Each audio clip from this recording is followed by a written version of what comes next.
The producer there in the building tonight. Alongside the one Saka and Tadisa. Well, it's gonna be a crazy night, trust me. But this is what we do each and every Thursday night as we rise up the ghetto youths and we bless opportunities to the new voices and producers are rising for the prize. At the same time, we celebrate our superstars. But tonight, it's all about rising the new voices.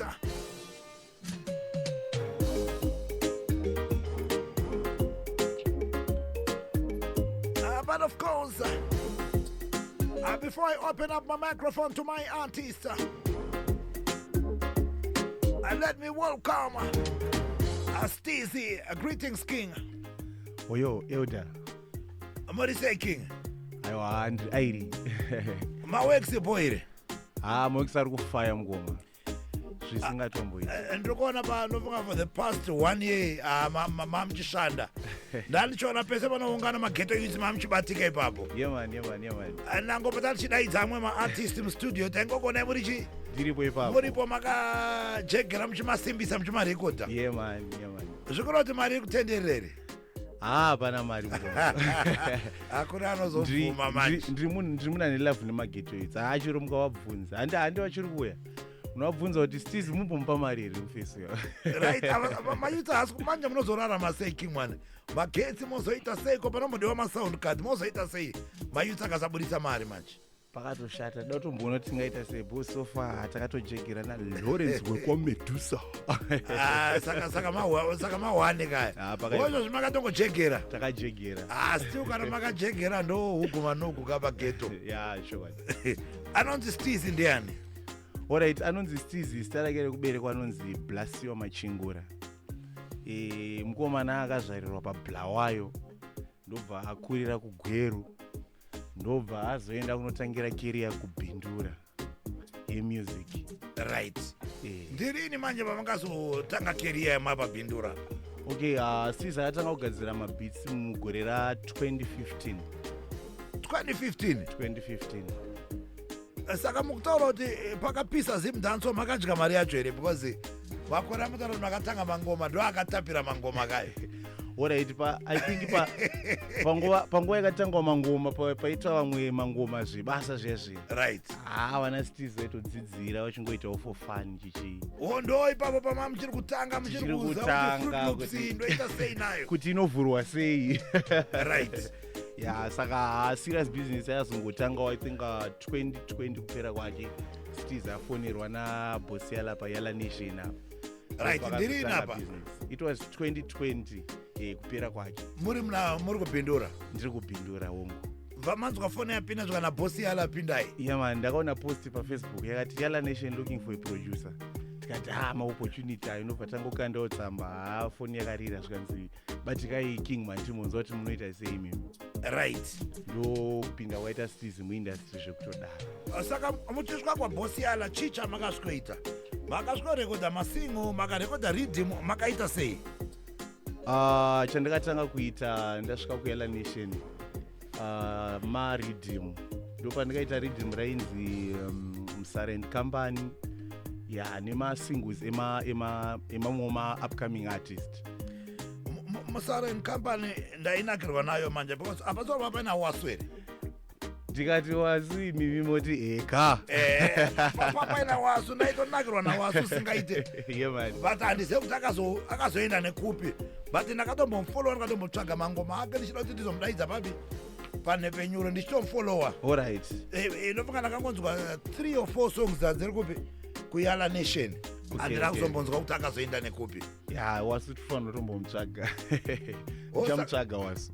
Saka imi makasvabva magadzira zvimaridhimu zvimasingu vazvatambirwa sei? Vanhu vakatambira mukoma ndofunga sezvamuringotaura kuti maitonakidzwaona nawasu ndo vamwe vevanhu vakandipa strength vaivai kusvika nhasi ndifarire kushanda nema-upcoming talents ndo pandikaona kuti talent nemafana ava changoda kupinda wava mahwani. Saka makazobva rini kuYala? kuYala Nation ndazobva 2022. makabva mune zvakanaka zvenyu. Aiwa safe. Wazi mageto etu munofara hombeka. Aiwa safe zvekutodaro. Zvekutodeni ndinobva zvakanaka ka. I don't think kuti kana na boss yala de tichiri kutombo communicate achitombogadzira. Ndichitogadzira ma tracks na secolors na tips. Tongoti alright. Chero mukateerera mambo ndimambo. I'm still mwana wekuyala nation. Zvekutodaro. Ndito representa yala nation ndiri kunze. Mambo ndimambo makaisa maworks enyere pa. No. Ndakazoita rhythm ronzi mambo ndimambo after my works Mkoma Simplex na Okay. Yeah man. Waimba matai wareketa ndichiroachi. Yeah man. Chinozobuda chekusimbisa. Yeah man. Akingo 2022 pamukabuda mabva kuyala nation. Mama kunotanga penyu here kana kuti chichaitika. Toda kunzwisa rwendo rwenyu. Okay, pandakabva kuyala nation I think pamambobvunza kuti makabva zvakanaka here. Ndakatobva zvakanaka ndanda kufunga kuti ndakura ndakufanira kugadzirawo brand rangu saSteez Beats. Ndo pandakazongomuvhawo zvangu ndangobatanidza kuti maspika netuchichi netusound card. Pandati arikanimboona kuti aufa. Adedika. Yeah. Right, tiri papo reketa nditara manamboti rovera chi kana 2-3 maridhi machitenderedza fast. Pa each rhythm tara manonogona ngoti pa mangoma 2 kana 3. aSteez tichenda. Ati monzwa batariko basa rinobatwa na Steez. At 28 before 11, this is the Sim Dance All Over Drive. Rising the ghetto youths. And tonight, Steez is in the building. I'll set up in a rhythm and you might start out to Steez rakazova papiro. And don't go to kubvunza zita iro. Okay, tongoti ndichitanga kugadzira ma beats Godfather. Ini ndaita zvekutamba like hip hop dance. Ndaita zvekubreaka. So ndakatanga kugadzira ma beats andotamba inini. Kusvika vapfana vanoita zvekuimba vanakidzwa nema beats angu for singing. Okay. Saka Steez izita rinechekuita nemasalad anoita zvekutamba. Okay. Kusvika razoberekawo mwana manje ranga raunzi Steez Beats. Oh, okay. But Steez ndere kumadance. He's in the building live on Star FM. But we need to juggle some production. Introduce it first, Tana. Is it under that is royal?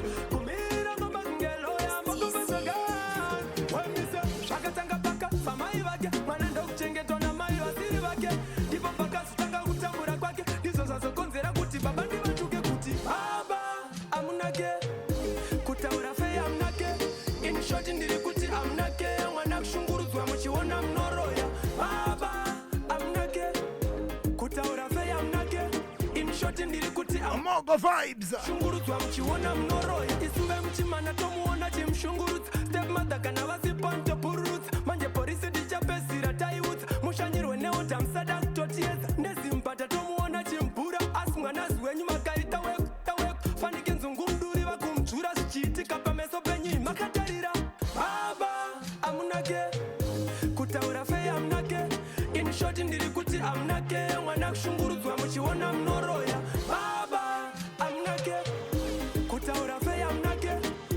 ndiri kuti amunake mwana kushungurudzwa muchiona mnoroya muwachisa hembe dzose dzamakurura neeji yake izi asi kufanira imi ipapo muchitiva kumurayira bati vamwe vake sandizvo zvakuvaitira manje pachimanikire ndopamaizwa makutamba nemoto gumboriri yeuswa mwana ndewenyu uyu kasi makapusisa musazoshamisika masungiswa baba amunake kutaura fei amunake all the way from Chifu, his name is Mogo Vibes. Steez rhythm runs chiri. Rhythm ndo rinonzi mambo ndimambo. Mambo ni mambo. Yeah, ndakarita for Boss Yala. For Boss Yala. Yeah. In the mix.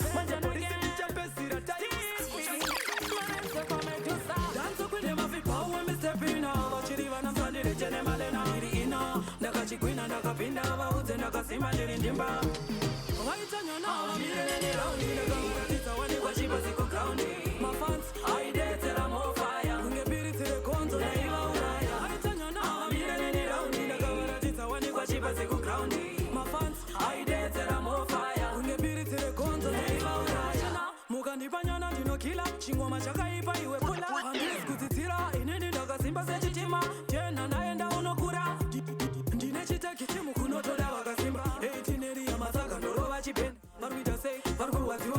Ndianavo Steez.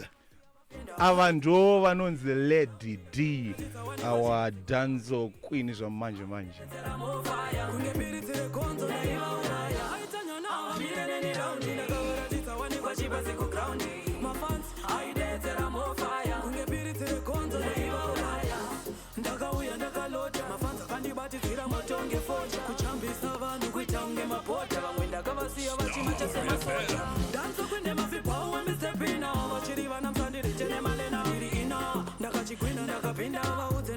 Squeeze.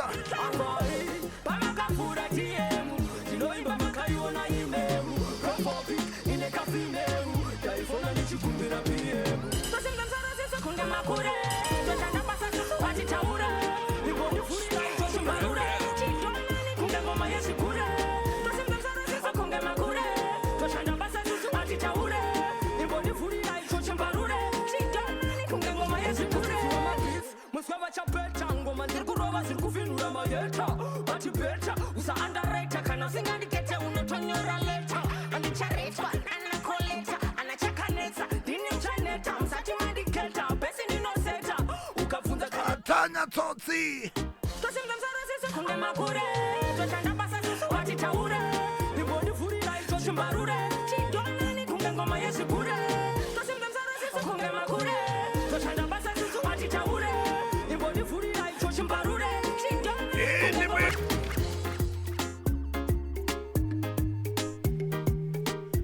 It can only be Immortal Movement, live on a Thursday night like always. I never miss the most electrifying Zim Dancehall show. It is the Zim Dancehall Overdrive, coming through from 9 p.m. right till midnight. Every week is a different dose. And tonight, we've got Steez. Rhythm rakavarwa ere Steez iri. Ndonywana mati rakavharwa manje manje ere. Iri ndo rakavharwa manje manje. Ndo rine maartist mangani iri. Iri rakarekodwa 106 maartist. Pana maartist mangani? 106 maartist. Saka makatoma uploada esere because paroneza ndipotora 106 abuda. Yeah man. Munozo ma uploada esere ene mukuzo matenderedzawo esere. Kana kuti mayouth amwe ndo paari kuzochema kuti pa final pack takazora mangoma edu asipo. Tani tima tangobvunza takamirira mayouth ipapo. Alright. Ini ndotaura zvinenge zviripo chokwadi. Masong ese aripo pa YouTube.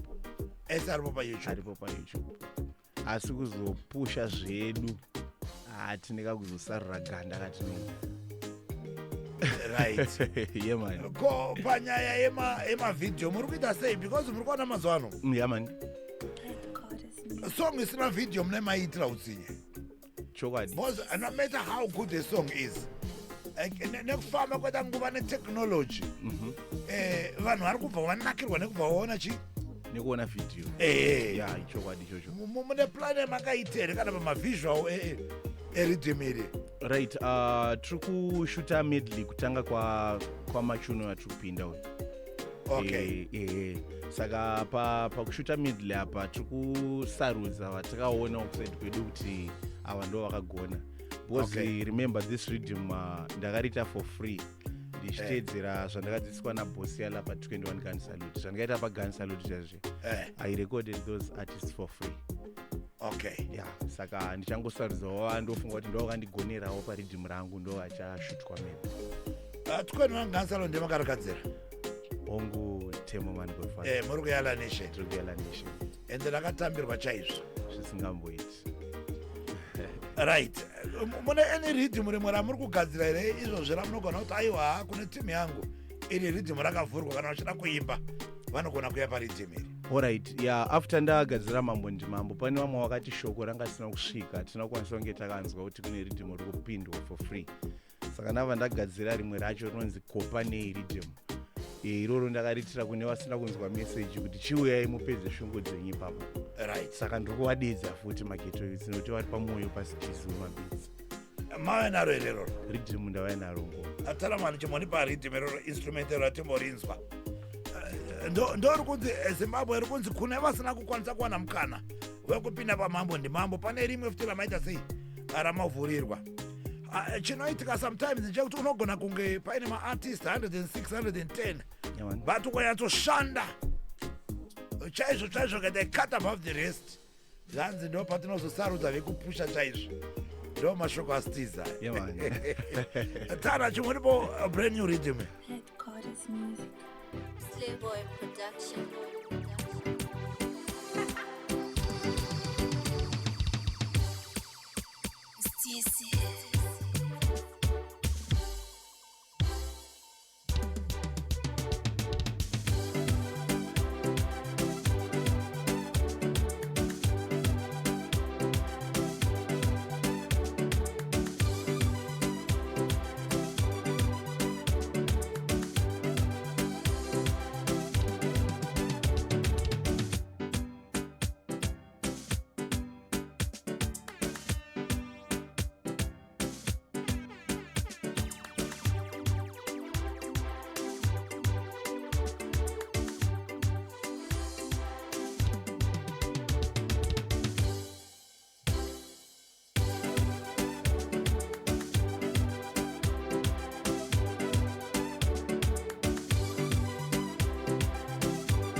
Mati rhythm ronzi chiking. Rhythm ronzi Kopanei. Kopanei. Yeah man. Ari kuvharwa rini rhythm iri? Rhythm iri ndakaripa progress ye 2 weeks saka rasara ne 1 week kutaura kwatiri kuita. Vanhu vachida kukubata ipa social media vanokubata ipapi? Okay, pa Facebook it's Steezy Beats 96 official. Then pa TikTok it's Steezy Beats 96 official. Pa YouTube paneswa mangoma yaya mamchabvunza yaya it's Steezy Beats ZW. Beats was Steezy wacho ana Z kumberi. It's Steezy Beats. Okay. Yeah man. Then muna any phone number ere kuti vanogona ngwachida kukubata ifasta watoona hapana andikuda kushanda mune number yamunogona kutipawo. Okay, direct call ya producer Steezy. It's 0783 818 481. Ndadzokorodza 0783 818 481. Alright, zvanakuda kuita apa ndikuda kungorova 3 masingo. Tamuridza rhythm noita kupinda mu3 masingo. Tobva tapinda maartist amativigirawo amuri kushanda nawo. Okay. Taramane, ndichagere 3 masingo. Steezy is in the building. So this is what we do. It is a season of interviews. So definitely team yangu kuzona winter yapera. Anenge ari ma-interview with producers from all 10 provinces. Saka just link up. And kuna ma-artist, ma-new voices. Tine vakawanda vakati pa music yavo. Taterera music and we'll be inviting new voices. This is what we do each and every year. Kutanga kwegore tinopinda muwinter. Tichimbotambe nema-new voice.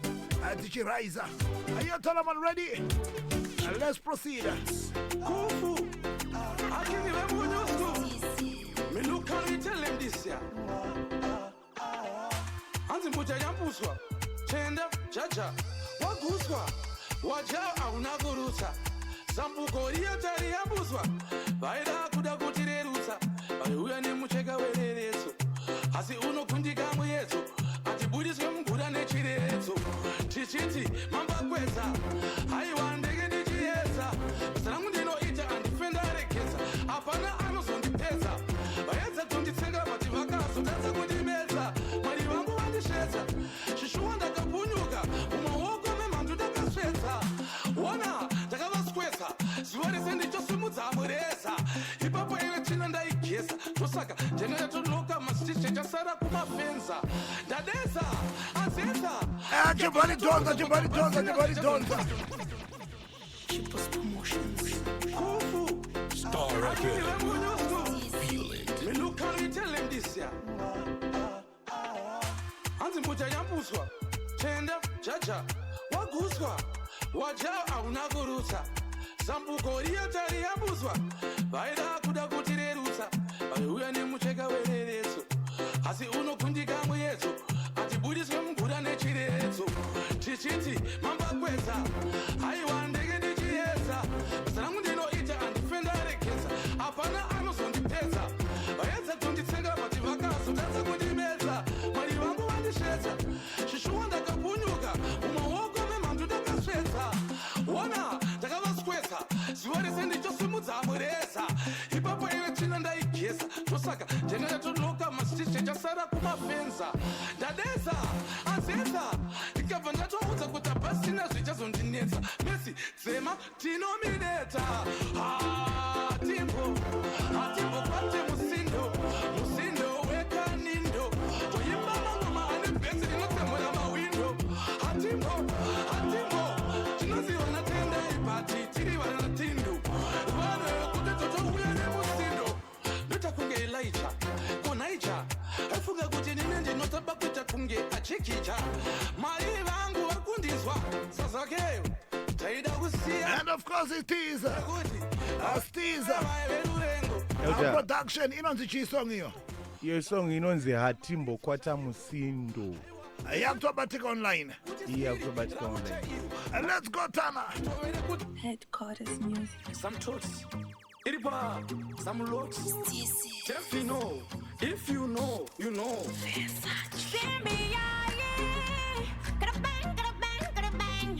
But girl addition, be careful. I tell you so. It's a taboo, put you with give up. Wakura mpaka diri nasi can break up. Yeah, inototambika, katirika, shika pa kutirika. Ichi kukudla, ngati gari sane papi. I'm on my knees and this here don't leave. Pull up and stop. Stiza unangori kurekota ngweredzesa nditi.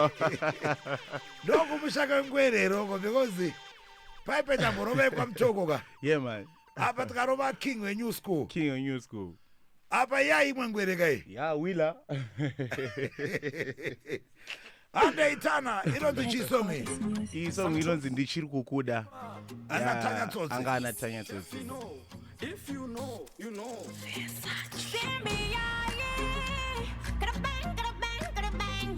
But girl addition, be careful. I tell you so. It's a taboo, put you with give up. Wakura mpaka diri nasi can break up. Yeah, inototambika, katirika, shika pa kutirika. Ichi kukudla, ngati gari sane papi. I'm on my knees and this here don't leave. Tanya iwe urisosi, ndakaziza pana winza na maloti. Abena likufila ikunono kakuila. Abena likufila ikudaiwa weskila. Dirisa muloti, andisheke kumashure kungeloti. Vanotaura vanoti, apa dzavira muswanda. Aiwa dzagwira panguo, apa dzagwira pangwasha. Tanya apa zvaramba, zvaita marambadana. Ndakutaura pachangu, zviri mumwoyo mangu zvangu pachangu hangu. Star FM. Handichade Defino ndichikukudla ngati gari sane papi. I'm on my knees and this here don't leave. Tanya iwe urisosi, ndakaziza pana winza na maloti. Abena likufila ikunono kakuila. Abena likufila ikudaiwa weskila. Dirisa muloti, andisheke kumashure kungeloti. Angati endese rudori habu. Ranga rwakuwanza sirapu. We break up, we make up. Don't worry rwakachembera twaisa make up. Wenye munembere ya kulaza varungu. Banakandi uza ukulaza murungu. Uri kutrenda wandikwaza nechungu. Ngati tenge batasira ndokuhila sandichkiro. Ngati gari sane papi. I'm on my knees and this here don't leave. Tanya iwe urisosi, ndakaziza pana winza. Silence killer. Abena likufila ikunono kakuila. Of course, he's the current champion after winning the City Sports Center and Cup Clash alongside Tanya Tsotsi. And give me the final song, Tanamana. Oh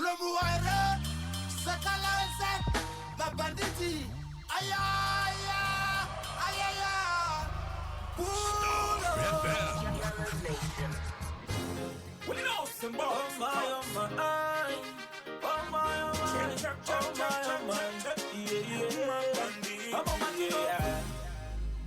siyana siyana ndagaewa na mai vagaewa na kuku ai mama imi ndatoka futi mubanditi ndina mama lengi macheso chakakura ndichimuona matifi machina zokutenda musiki ali mwana muwono ni matina yamba kama inditu inalindisana yambepo garauchitenda ujika kujaka baby joshika kuja unotsenga wapindwa kujupenge yembe ngonza unofyenga Yonga iwane bimari ejigoro cha unoenda wawata ugere Tatimba chakamu kitwa ngenyangu Mwanangu terera Kura uone chakamu tatimba Matinga Aywe terera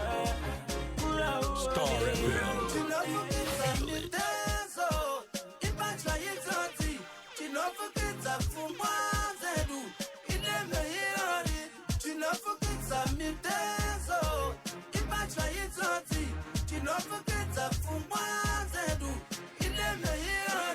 Pauno kumbira zaunoda ndoitesendanga umera stere kusengerera kufara namo ipapa zvinori zvikwere asi uchiona kushanda kudai marwadzo ndiri kutunza koneti kuti mukure musvike pamasvika iwe asi mafanisi asi inini nandirikachechi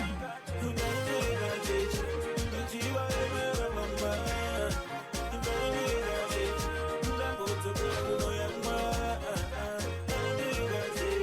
King chimbotaura neni pamakashanda song ina ilegend ramanga munaro kairi mudhara wedu Elder Macheso.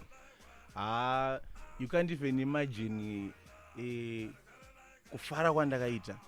Right. I think ndikabuda muno munhu sina kuti muzonditenderawo bosi yala apaino kana uchizvinzwa munhu yawo yaka handizivi kuti ndikaita zoita sei kuti ndizodzosera hangu lafu yangu anayo. Alright, panguva yandakapiwa kolabhiri nabosi yala inini wacho ndasanda kunyatsozvitemba kuti I can do it. But ndiye munhu akatanga ku alright pamabig artist ese andikashanda nawo ndiye munhu akatanga kundibhiliva kuti mufano wangu wakaipa. Right. Zvekuti kwandiri hangu it's an honor kuti ndipiwe collab rakadaro.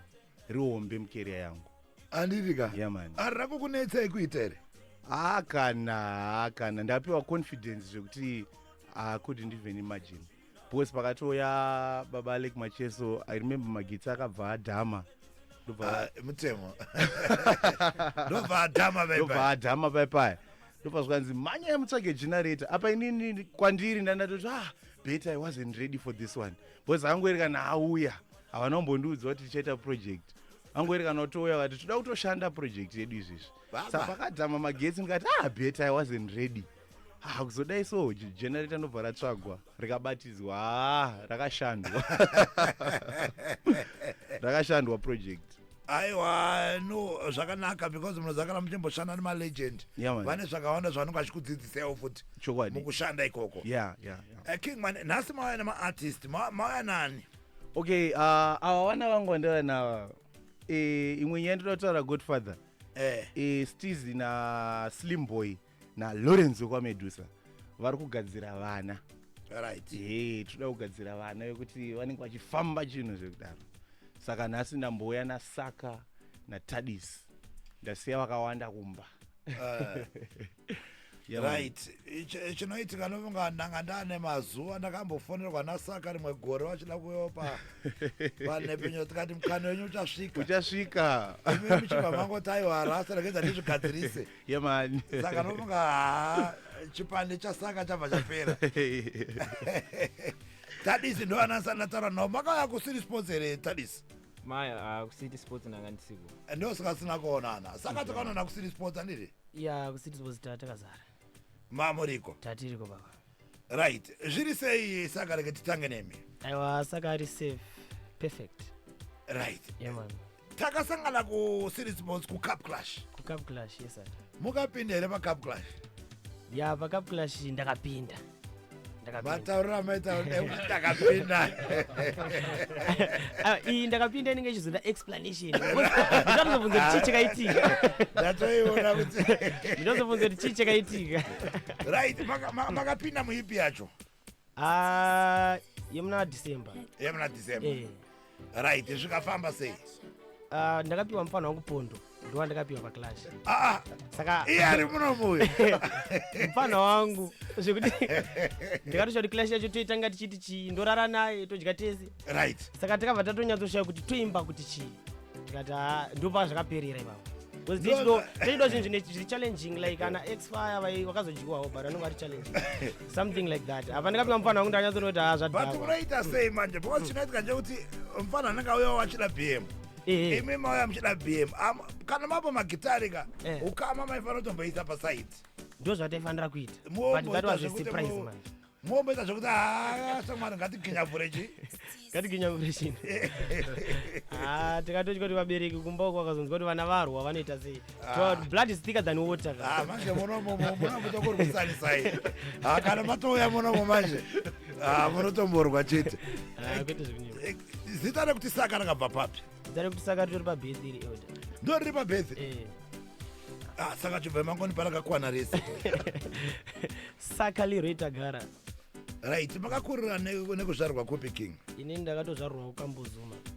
Right. But akusoko ndakakura takazoenda kuChiweshe kumusha. Kunonzi Musarara. Ndiko kwatakazonogurumirwa ikoko. Ndiko kwakatangira zvinhu. Mangoma ndiko kwakatangira ikoko. Ndakatotanga kusangana naSteez ikoko.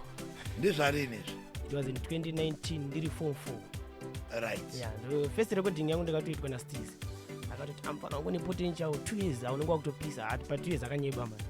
Ndo zvanachira kubvunza kuti mapapi ne2 years apakapiwa idzi. Handisi kuziva kuti tikangomirira. Right. Ndo vamatanga kurekodhera ikoko. Timatanga kurekodhera ikoko. Ndovazoti tiza man, ndovaya kuyala neshe. But chakaita kuti ime mupinde kumangoma chi muti kuda kumbomanya mangoma. Alright, ndichitozvarwa. Ndeto momza wangu atoti ndandori nekamelody pepe ponotoda kutswinya uchichema paya. Hanzi kamelody kangu vakatonyatsa kuti ndi artist zvekuti ndichitongokura wakabva kuti ndimpa. Zvinonetsera tana marubata rhythm. Slayboy production. Wena. Parikuti yeya. Do you think I think cha? Auya masheni sheni. Auya masheni sheni. Auya masheni sheni. Chinzo chingoma chinenge kumbuzi cheni. Wacha changuwa zvichikazi yazvidiye sheni. Oromaina zimwisa subtraction. Ndinendova misa unge congestion. Action pakutoda suggestion. Zvino zvita zvega unge mamwe matimu ari kurelegation. Vakudira kutopfuura service station but say no to drugs in operation. Vakuda kukwira musina foundation. Haizi kids game, haizi PlayStation. Takupa location shika pa position. Kana usiri weduri opposition. Tokunda muyedzo ndo ma temptation. Contract yapera toisa termination. Mangoma akurira ku radio station. Ndiri ndega pasina combination. Aiwa zvakaroneka zvine rongesheni. Kuimba city sports kuimbira nation. Mangoma takamatangira kupekesheni. Tikauya kwaSteez kuyela nation. Kana zvadha kwatoisa renovation. Topenda nependi yekunashination. Lorenzo yokwamedusari muaction. Sofa tembea iri pa investigation. Auya ma Shimira Saka. Headquarters music. Slayboy production. Ndo vanadzokera paCity Sports chii chakaitika. ndozvanambotaura zviya. Right. Mfano wangu ndiye akandidisappoint. Pondo handisi kunyeba. Mukona Vananyararira ipapo. Mukona yote mira nditaure yote.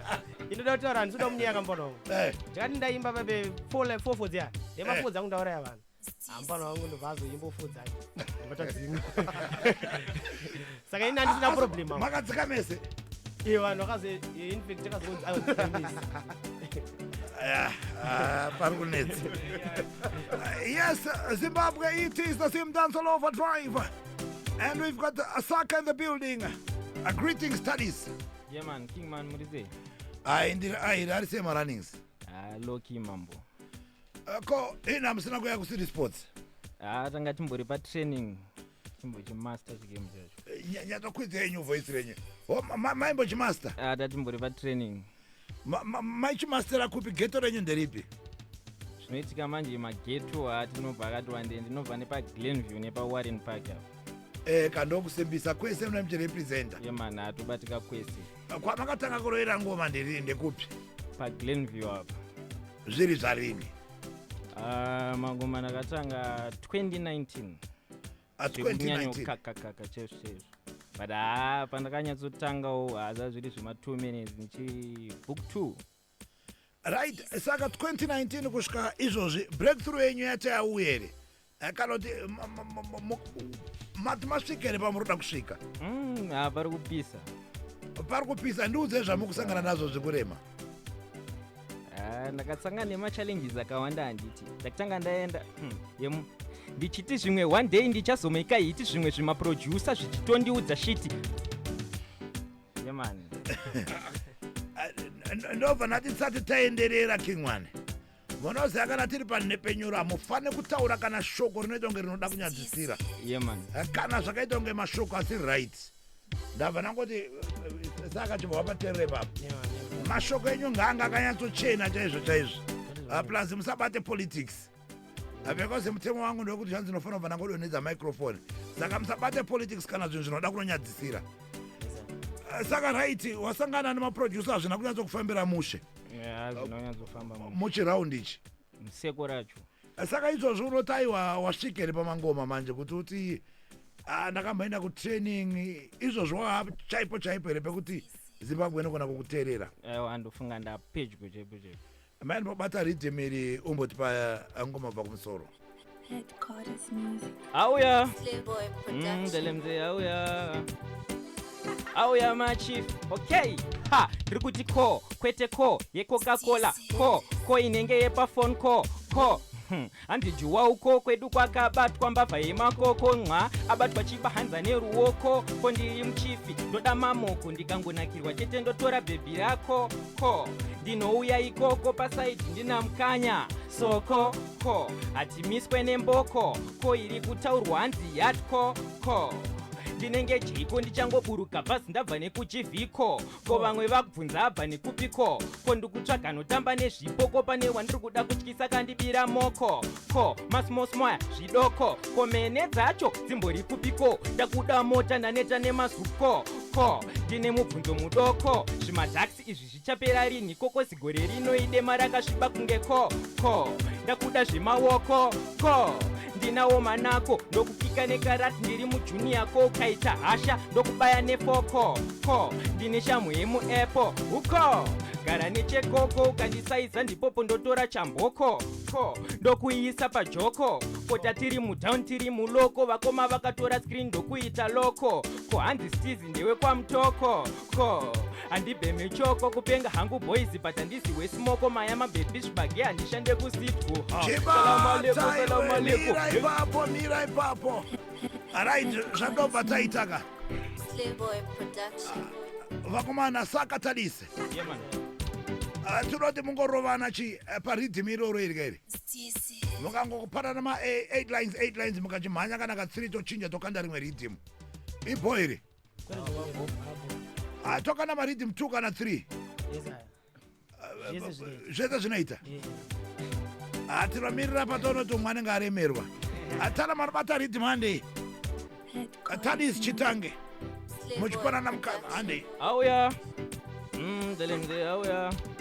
Okay, vakunditi Julius kozi ndanga ndinyerera asi machifanenge moziva hapere hatishande nehasha kunge magemu epere mugemu voti follow manje ninantere varipo vari 30 vachifunga vauraya komi josaya kozi pabhiti tongogara nengo singanzwisise zvakuda vakangwara hanzi father heart gara imavangwarira vakunditi Leopold kozi murudo takawira bhiravira ravanakira vona nzvira watsvira hanzi zvinenge zvemadrugs wapana vemogo asi ari one way mchimudhima hopo. Do you think I think inini ndotoda the don KSG kana karikoga LKZ kwete vapfana vemezi vasingagezi ndotoda kana akamboklash na Winky D kunova nobhajamba unge ZCC ndenge Kelvin De Bruyne KDB handi ivo vakagumira kuECD D vavarova makoni NOP pari kuleka vati PSG dai mambogeza DMG yo do you think I think auya voice to be specific ndiri romantic ndiri gigantic mayani ndiri notiki kosi zvangu zviri connected operatic ndiri chichief ndiri orographic ndova hila nengoma ndiri orthopedics no athletics asima gymnastic ndasvika panzvimbo vamwe they panic handi ndokara maya ndiri platonic no chinzwa kwaindakasirwa nasystem tazviita zvekuti kusangoridza magitare kakuda voisi ndinaro karava mashakada kungoti chete kana ndiriso bhari zobuda vanondinyeya notonyeya nasatani kozukangondinyeya nevanhu vanondiudza kutondituka wakudzvanya red button nyangosina kushambira kunoti nokunyudza vachiti popopopopopo hazvitishamisi semwana aitato utori extra kaordinary kutenge ecstasy weudika yana gogo That is tatofenomenal vamwe vakuda kuziva nezvangu personal vaindiganzira njatangikeka right now komadza ndorova dzoda vari professional vanhu vakuti ndiri benzi ndiri abnormal handipenge boys inini ndiri normal handizi thagi handizi criminal zvingoma zviri mandiri zviri internal ndogara ndiri mured kuita kunge arsenal iyi inzwisa muchazviona mufinal vanhu vabvunza ndotombopfeka formal inini ndiri ja but signal Chinzwa, I want to prove to them that I'm better than them. I want to prove to them that I'm bigger than them. When you see them, tell them I'm looking for them. I hope you know them. Yes, I mean them. You don't believe in us, but you believe in them. You don't trust us, but you trust them. What is so special about them? I hope you know them. Yes, I mean them, but that. Yeah, man, it is the same dance all over drive, and we've got Tadis alongside Saka. One-on-one, and this is a rhythm too. Tell me, Timmy Angu, urukunani, urukuna Tadis, urukuna Saka, Saka chimboshitanga izozi. When? Do you think I think Chinzwa?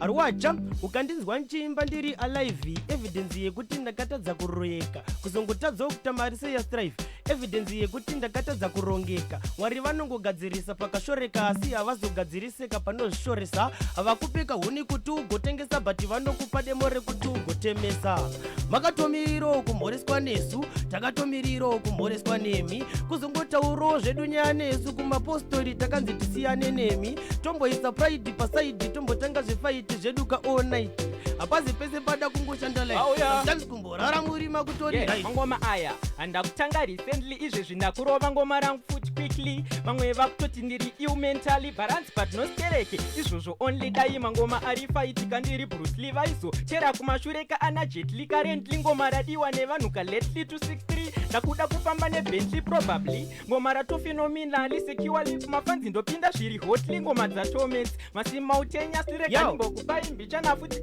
Chinzwa ndotaura truth ndotaura idi sedhandina yapera oro handidi vakundibvunza kuti ko wakabva kupi nekuti ndevele yakona ndoigona futi ya utini saka emangoma isigonile stis unipe biti ischaile amatisti mamwe ispelile ende futi yemafanzi unifalile yese nondirika munhu mpupi akuda kuita mbiri kutodarika kapupi nekuti zvemadrama ndozvigona futi kungoti ndakaona hazvina mari mukati ndikaita mari ndodovakisa zijensi manshoni mari kunge yekwaprofeti fashoni mari ndotenga mashes kuproton kana ustata mabhizinesi kamabras ekotoni mari kunge yekwabill gates ndobhadharira zimbabwe chikwere chemagetsi mari ndobva ndaitwa minister of finance ndotengera munhu wese ari muzimbabwenz mari kunge achivhayo ndotenga mashopsi motaka nezvigayo isiri yekuromba asi mari ikwayo mari yakawanda kositisuva yeramoyo ndichangovhura pavakavhara seketeni nanditi vaiti vakaloka dhanzi nepeteni and very sure ende ini ndiri seteni kuti vanondibhohwa ndongotoshora seonyeni maiwe taura ineni Zimbabwe taura ineni mari yako iri panani iri pana Tadis ere iri pana Saka ere talk to me 0773 16 0772162651 taura ineni Zimbabwe uri panani uri kusimbisani taura ineni 0772162651. We are also live on Facebook, and the page is Star FM, God for the Temple Manzima, and Selector Tanamana. Team yangu radopina baridi video kupensiraga. Tomo tango sota chiguina nasi ndiane. And Tana give me the last rhythm. We are the bodies around town.